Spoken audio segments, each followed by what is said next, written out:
আমি তো বলে এসেছি দিল্লিতে, আপনারা জানেন যে অপোজিশনের মধ্যে থেকে আমি একমাত্র গিয়েছিলাম, কারণ আমরা মনে করি যে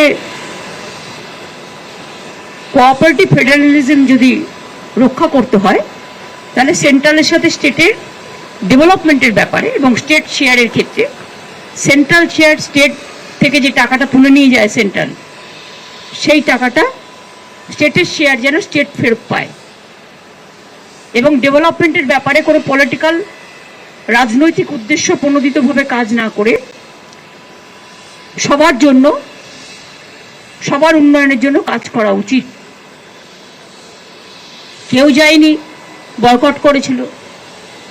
আমি ভেবেছিলাম গিয়ে সবার কথা বলবো। আমি ওই 3-4 মিনিটে যা পেরেছি ওইটুকু বলেছি।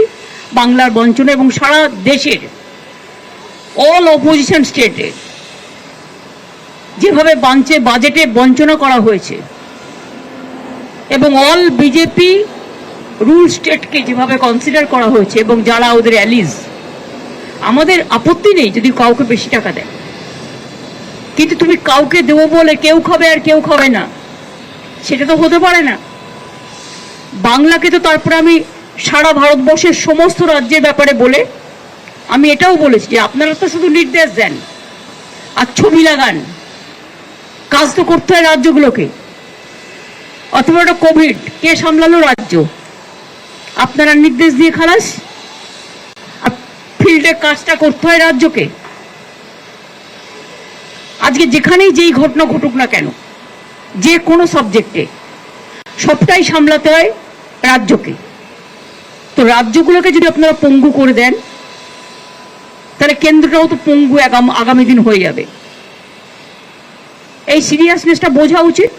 আমি বাংলার বঞ্চনার কথা বলেছি যে আমাদের 1,71,000 কোটি টাকা পেন্ডিং আছে এবং এই বছর এই টাকাটা আরো বাড়বে। এবছরটা ক্যালকুলেশন করা হয়নি। ফুড সাবসিডি বন্ধ, 100 দিনের কাজের টাকা বন্ধ, কাজও বন্ধ, গ্রামীণ আবাস যোজনার কাজ বন্ধ, রোডের কাজ বন্ধ। আপনারা তো দেখলেন ইলেকশনের সময় যেভাবে পাবলিসিটি করেছে, 3 কোটি বাড়ি করে দেবো, 4 কোটি বাড়ি করে দেবো, আমি এত করেছি, সব মিথ্যে কথা। প্রাইম মিনিস্টার নিজের স্পিচে ওই কথাগুলো বলেছেন। উনি নাকি 4 কোটি লোককে বাড়ি করে দিয়েছেন। আসলে মনে হয় স্বাধীনতার সময় থেকে ধরছে, তখন যে ওনারা ছিলেন না, অন্য দল ছিল, সেটা ভুলে গেছে। যত আর বাড়িতে অর্থ বসে সব উনি করে দিয়েছে। যত রাস্তা স্বাধীনতার পর থেকে ভারতবর্ষে হয়েছে সবই ওনারা করে দিয়েছেন। গেরুয়া করা ছাড়া তো আর কিছু করেনি। সুতরাং এই সবগুলো বলছিলাম, দেখলাম বারবার বেল বাজাচ্ছে। রাজনাথ সিং ডিসাইড করছিল, পাশে প্রাইম মিনিস্টার এক পাশে, আর এক পাশে হোম মিনিস্টার ছিল, নিশ্চয়ই বলে দিয়েছে। আমার আগে চন্দ্রবাবু নাইডু বলেছে 20 মিনিট।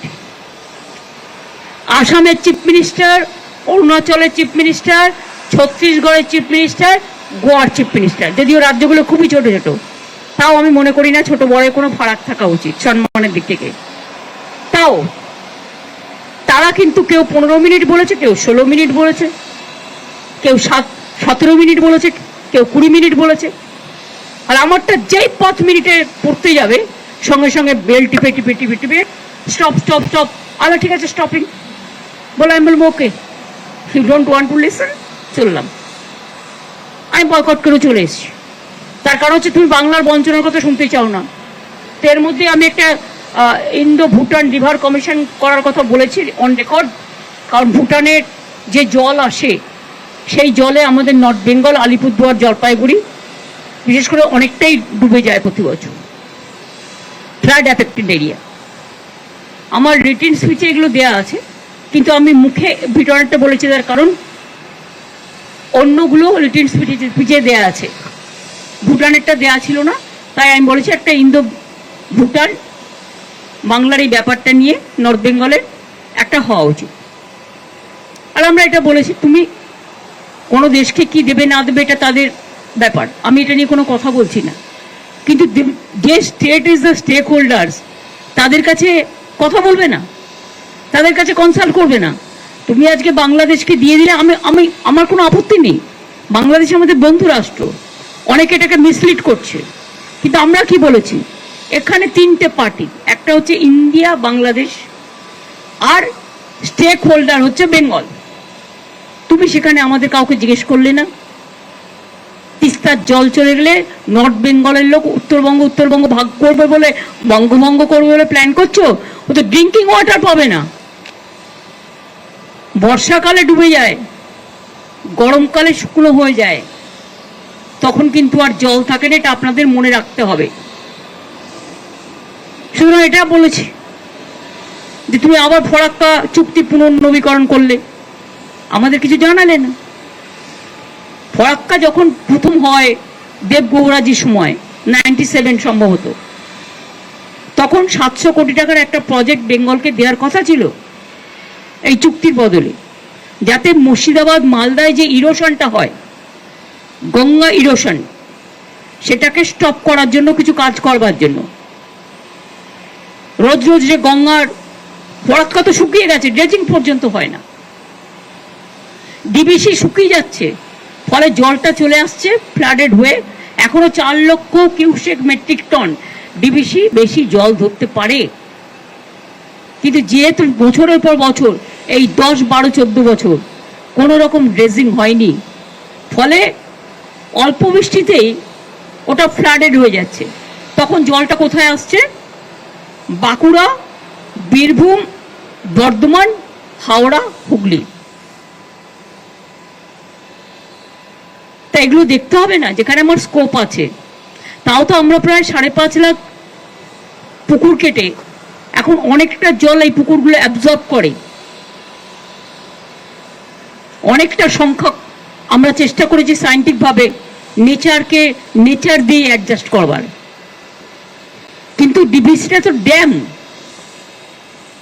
ড্যামের জলাধারে যেখানে অনেক জল ধরতে পারে, সেটা যদি তোমরা ড্রেজিংও না করো, কারণ ক্যালকাটা পোর্টটাকে শেষ করে দেওয়া হয়েছে, ড্রেজিংই করে না। সুতরাং এই কথাগুলো বলতে যাওয়া কি অপরাধ আমি জানি না। যদি বলতেই না দেবে, আর অপোজিশন থেকে আমি মাত্র একা গেছি, ওদের উচিত ছিল আমাকে আধ ঘন্টা অ্যালাউ করা। আর আমি এত অনুপযুক্ত লোক নই যে আমি আমার টাইম মেনটেন করব না। বক্তৃতার প্রথমে শুরুতে রাজনাথজি বলেছিলেন 5 to 7 মিনিটস, তা তুমি আমাকে 7 মিনিটসও করতে দিলে না। 7 মিনিটস করতে দিলেও আমি বাদ বাকিটা বলে দিতাম। তুমি তোমার বেলায় 20 মিনিট, তোমাদের বেলায় স্পেশাল প্যাকেজ, স্পেশাল প্রিভিলেজ, আর অন্যদের বেলায় 0। এটা তো কখনো পূর্ণ হতে পারে না। তাই আমি বয়কট করে ঠিক করেছি, বাংলার মানুষের সম্মান আমি মাথা নত করতে দিইনি। বাংলার বঞ্চনা মানছি না, মানব না। এবং অন্যান্য অপোজিশন পার্টিও যারা আছে বিভিন্ন জায়গায় সরকার চালাচ্ছে, বঞ্চিত হচ্ছে, তাদের প্রতিও আমাদের টোটাল সলিডারিটি আছে। हिंदी में मैंने बता दिया दिल्ली में।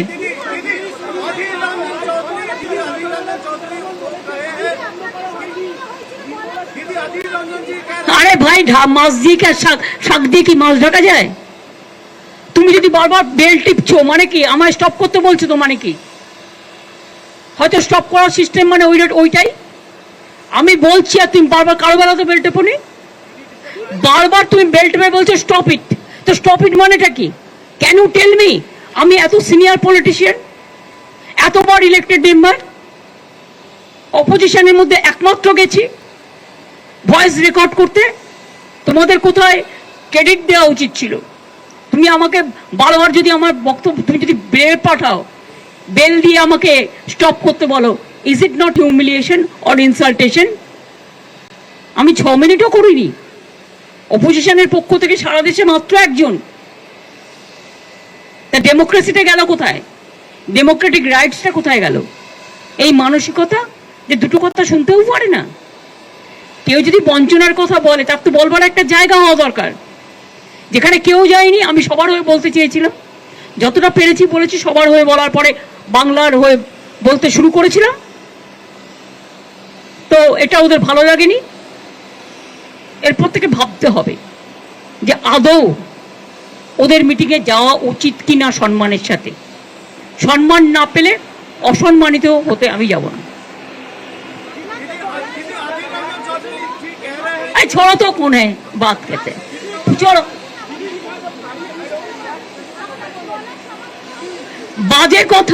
বাজে কথা মিথ্যে কথা এখন শাক দিয়ে মাছ ঢাকার চেষ্টা করছে। নিজেদের ভুলটা যদি তখন বুঝতে পারতো তাহলে আমার সাথে এটা করতো না। Deliberate attempt two malign opposition, এটা হচ্ছে জেনে বুঝে ডেলিবারেট অ্যাটেম্প্ট টু ম্যালাইন। তা নিজেদের তো রক্ষা করতে হবে, ফেস সেভিং করতে হবে এখন না, ফেসটা তো লস হয়ে গেছে, তা ফেস সেভিং করবে কি করে? তোমরা তো ছিলে না ভাই ভেতরে, তোমরা জানবে কি, সবটাই তো বিজেপি ছিল। থ্যাংক ইউ, চললাম। কলকাতায় ফিরে মমতা বন্দ্যোপাধ্যায় বক্তব্য রাখছিলেন এবং দিল্লিতেও কিন্তু তিনি এই নীতি আয়োগের বৈঠক থেকে বেরিয়ে যে অভিযোগ করেছিলেন, শোনাবো কি বলেছিলেন দিল্লিতে, শুনুন। আমি দেশের স্বার্থে এবং বাংলার স্বার্থে, রাজ্যগুলোর স্বার্থে আজকে এসেছি, একা, অপোজিশনের কেউ আসেনি। কিন্তু আপনাদের পরিষ্কারভাবে বলছি, আপনারা বাজেটে আমাদের বঞ্চনা করেছেন, আপনারা বাংলার সমস্ত উন্নয়নের প্রজেক্ট বন্ধ করে দিয়েছেন, আপনারা বিরোধী দলের কোনো রাজ্যকে কোনো সুযোগ দেন না, এবং আপনারা আমাদের 3 বছর ধরে 100 দিনের কাজ বন্ধ, প্রধানমন্ত্রী আবাস যোজনা বন্ধ, রুরাল রোড যোজনা বন্ধ, সমস্ত কিছু বন্ধ করে রেখেছেন, এমনকি ফুড সাবসিডি পর্যন্ত দেননি। আমরা 1,71,000 কোটি টাকা পাই লাস্ট ইয়ার পর্যন্ত, এই বাজেটেও কিছু নেই, শুধু জিরো। এইটুকু বলার সাথে সাথে আমার মাইকটা স্টপ করে দিয়েছে। আমি বললাম, why you discriminate, why you stop me? I am only attending. You should be happy for that.